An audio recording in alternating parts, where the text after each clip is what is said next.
Также министр энергетики Республики Казахстан Болат Акчулаков ответил на вопросы журналиста в ходе регионального брифинга. Ремонт на Петропавловской ТЭЦ-2 пройдет за счет собственников. Прокомментировал ситуацию министр. Рассказал он и о развитии зеленой экономики в стране, и о том, что сельхозтоваропроизводителям Североказахстанской области для весенне-полевых работ выделено 71 тысяча тонн топлива.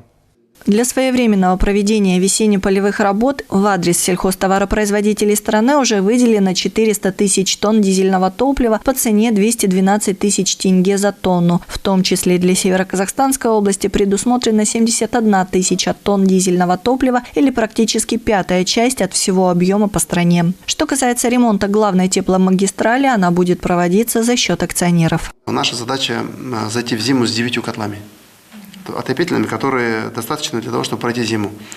Значит, параллельно работая над ремонтом еще 2 котлов, значит, но технически использовать 2 трубы можно. То есть нужно единственно сделать развязку, то есть обвязку этих котлов на существующие трубы для того, чтобы они, потому что привязаны были к упавшей трубе, их нужно просто технически перенаправить и использовать, значит, существующие 2 трубы. Нагрузки они выдерживают, 9 котлов 2 трубы выдерживают. Значит, к началу сентября мы хотим уже 7 котлов с ремонта вывести.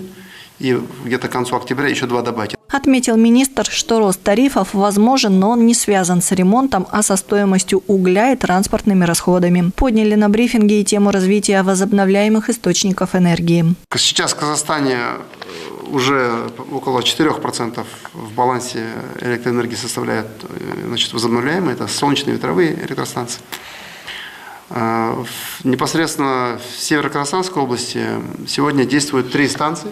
То есть 1 малая ГЭС и 2 ветровые электростанции, они, правда, находятся все в одном районе. Всего где-то примерно 7,5 мегаватт общая суммарная мощность этих 3 станций. Это очень маленький объем.